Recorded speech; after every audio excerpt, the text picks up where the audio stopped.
PT Bumi Resources Tbk terus melakukan diversifikasi bisnis di luar sektor batubara setelah resmi mengakuisisi tambang mineral asal Australia Wolfram Limited. Langkah ini dianggap menjadi strategi penting untuk memperkuat portofolio bisnis perseroan. PT Bumi Resources Tbk atau Bumi sukses menyelesaikan proses akuisisi Wolfram Limited, perusahaan tambang mineral asal Australia. Bumi mengakuisisi 99,68% saham Wolfram senilai Rp696 miliar dan akan menyelesaikan sisa 0,32% saham pada akhir Oktober 2025. Total nilai transaksi mencapai Rp698 miliar atau setara dengan 6,35 juta dolar Australia.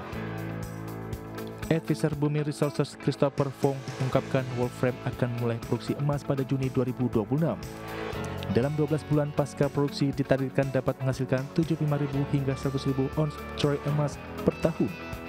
Bumi juga berencana mengembangkan portofolio non-batu bara lain di Indonesia maupun Australia dalam 6 hingga 12 bulan ke depan. Analis Korea Investment and Sekuritas Indonesia Muhammad Wafi menilai akuisisi ini akan menjadi langkah strategis bagi Bumi dalam diversifikasi bisnis. Meski belum berdampak besar dalam jangka pendek, namun mulai tahun 2026, Wolfram diperkirakan menjadi sumber pendapatan baru dari komoditas emas dan tembaga. Harga saham Bumi dianggap wajar di level Rp160 per saham. Berbagai sumber untuk ID Action. Emiten farmasi PT Soho Global Health Tbk memperoleh fasilitas kredit korporasi dari PT Bank HSBC Indonesia dengan nilai maksimal Rp350 miliar untuk mendukung kebutuhan modal kerja dan kas operasional perusahaan serta anak usaha. Fasilitas tersebut ditandatangani pada 10 Oktober 2025 oleh Soho bersama dua anak usahanya yaitu PT Soho Industri Farmasi dan PT Parit Padang Global yang bertindak sebagai debitur. Perseroan menjelaskan dana yang diperoleh akan digunakan untuk membiayai kebutuhan modal kerja dan keperluan umum korporasi, baik di tingkat induk maupun anak usaha. Transaksi ini disebut memberikan fleksibilitas keuangan tambahan bagi Soho dalam menjaga likuiditas dan mendukung pertumbuhan bisnis. Soho menilai dukungan perbankan dari HSBC akan memperkuat struktur pendanaan perusahaan di tengah peningkatan permintaan produk farmasi dan kesehatan. Ya, perang dagang antara Amerika Serikat dan China kembali memanas usai Presiden Donald Trump memperketat kebijakan perdagangan terhadap Beijing dan Trump mengumumkan rencana kenaikan tarif hingga 100% terhadap seluruh ekspor China ke Amerika Serikat disertai dengan pembatasan atas ekspor perangkat lunak mulai 1 November 2025. Perang dagang antara Amerika Serikat dan China kembali memanas usai Presiden Donald Trump kembali memperketat kebijakan perdagangan terhadap Beijing. Trump di akhir pekan lalu mengumumkan rencana kenaikan tarif hingga 100% terhadap seluruh ekspor China ke Amerika Serikat, disertai dengan pembatasan baru atas ekspor perangkat lunak penting mulai 1 November. Kebijakan tersebut diumumkan 9 hari sebelum berakhirnya masa keringanan tarif yang saat ini masih berlaku. Langkah ini diambil sebagai tanggapan atas keputusan Beijing yang memperluas kontrol ekspor terhadap mineral langka, komponen penting dalam industri teknologi seperti kendaraan listrik, mesin pesawat, dan radar militer. Trump menyebut langkah China mengejutkan menandai keretakan terbesar dalam hubungan kedua negara dalam 6 bulan terakhir. Selain tarif baru, Trump juga mengancam akan membatasi ekspor pesawat dan suku cadangnya ke China.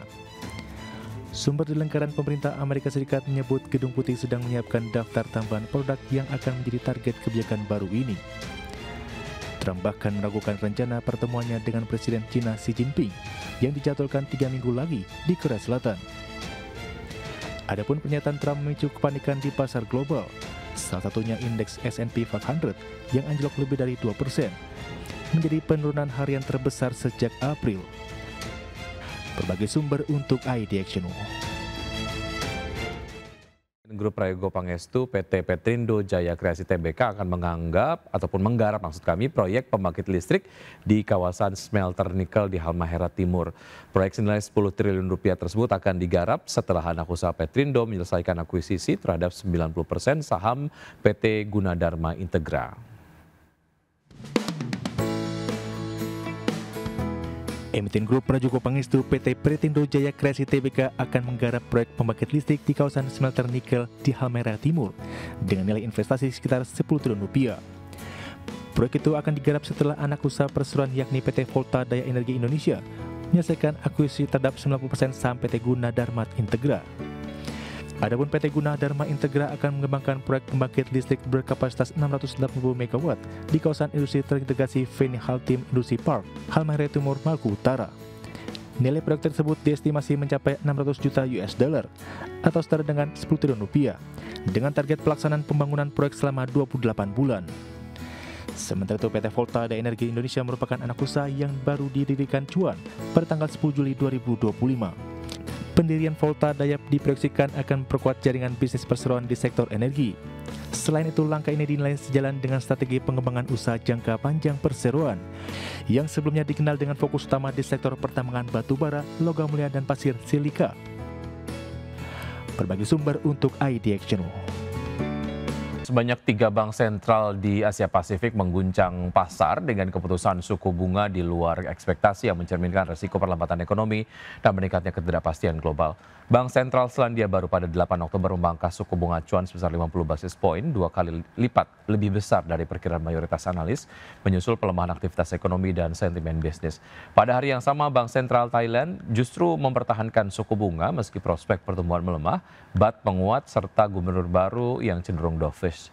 Sehari kemudian, Bank Sentral Filipina mengambil langkah mengejutkan dengan memangkas suku bunga 25 basis poin, berlawanan dengan ekspektasi pasar yang memperkirakan tidak adanya perubahan.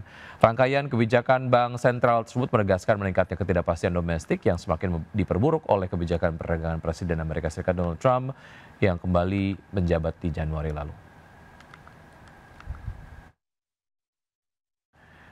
Ya, selanjutnya dari bursa global, pemirsa, bursa Wall Street yang anjlok pada perdagangan di hari Jumat setelah Presiden Amerika Serikat Donald Trump yang meningkatkan tensi konflik dagang dengan China, menyusul langkah Beijing yang memperketat pembatasan ekspor logam tanah jarang. Trump juga mengumumkan bahwa ia akan memberlakukan tarif tambahan sebesar 100% terhadap impor dari China, serta memberlakukan pengendalian ekspor untuk perangkat lunak penting buatan Amerika Serikat. Kita lihat data selengkapnya untuk bursa Amerika. Pada perdagangan di hari Jumat, Dow Jones Industrial Average yang ditutup turun 1,9% ke level 45.479, S&P 500 anjlok 2,7% ke level 6.552, Nasdaq Composite yang jatuh 3,56% ke level 22.204. Dari bursa Eropa, pemirsa, bursa saham Eropa yang anjlok pada perdagangan di hari Jumat lalu ataupun di akhir pekan yang menghapus seluruh kenaikan mingguan. Kekhawatiran baru terhadap perang dagang yang dipicu oleh ancaman tarif terkini dari Presiden Amerika Serikat Donald Trump mengguncang kepercayaan investor. Stoxx 600 ditutup turun 1,25% ke posisi 564,16, DAX Jerman turun 1,5% ke 24.241, CSI Prancis yang merosot 1,53% ke posisi 7.918.